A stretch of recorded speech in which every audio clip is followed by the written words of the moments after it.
gara-gara banyak cewek independen tapi cowok mapan dikit. Video ini sempat menjadi perdebatan hangat dan viral di media sosial tentang pernyataan Mbak Prilly yang mengatakan bahwa cewek independen itu banyak, tapi cowok mapan itu sedikit.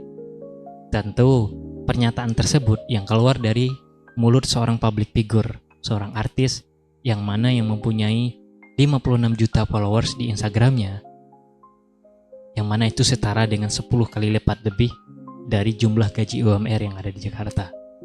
Tentu, mau tidak mau, suka ataupun tidak suka, pro dan kontra pasti tidak bisa dihindari di masyarakat. Saya tidak tahu Mbak Prilly mengambil variabel dan indikator apa, seakan untuk membandingkan antara cewek independen dan cowok yang belum mapan ini tadi. Yang jelas apapun itu, saya ingin mencoba melihat dari perspektif yang mungkin berbeda. Sebagai laki-laki, saya tidak ingin berbicara banyak tentang itu. Tidak ada yang salah dari pernyataan Mbak Prilly.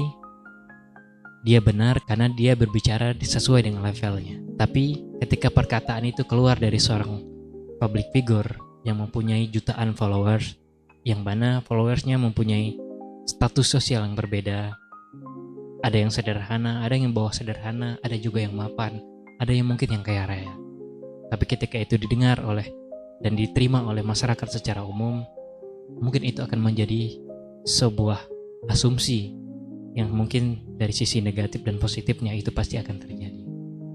Saya meyakini bahwa setiap orang pasti punya mimpi, punya tujuan dalam kehidupannya, setiap hari, setiap waktu.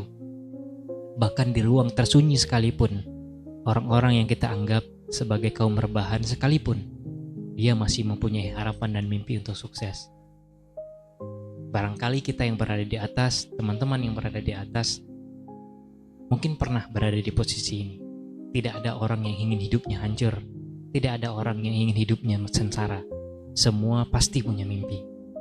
Tapi karena kehidupan ini tidak selamanya sesuai dengan apa yang kita inginkan, karena kehidupan ini punya sutradaranya sendiri. Maka sutradara terbaik lah ya nanti yang akan melihat plot twist, ending dari cerita kehidupan kita ini akan berakhir di mana. Jika cewek independen itu diukur dari kemampuan dia menghidupi dirinya pribadi, tetapi sedangkan cowok mapan itu harus diukur dari kemampuan dia menghidupi keluarganya, orang-orang yang dia sayangi, selebihnya nanti baru dia berpikir untuk dirinya pribadi.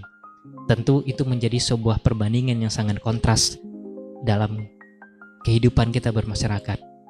Kalau kesetaraan gender yang dikedepankan, lalu kenapa perbandingannya sangat tidak masuk akal dan sangat kontras ketika cewek independen harus dinilai dari kemampuan dia menghidupinya dirinya pribadi, sedangkan laki-laki mapan harus diukur dari kemampuan dia menghidupi keluarganya, anak-anaknya, orang-orang tersayang, selebihnya nanti baru dia berpikir untuk dirinya pribadi.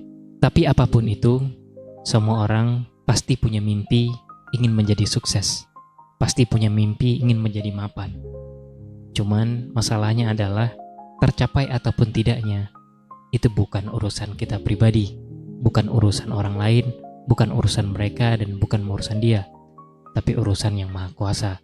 Yang jelas ikhtiar dan doa terus mereka usahakan. Yang jelas jika besok hari masih melihat matahari terbit dan kita masih bisa bangun pagi, sempatkanlah berterima kasih kepada yang Maha Kuasa, bahwa karena itu kita masih diberikan kesempatan untuk terus memperbaiki diri, untuk terus berusaha mencapai tujuan yang kita inginkan.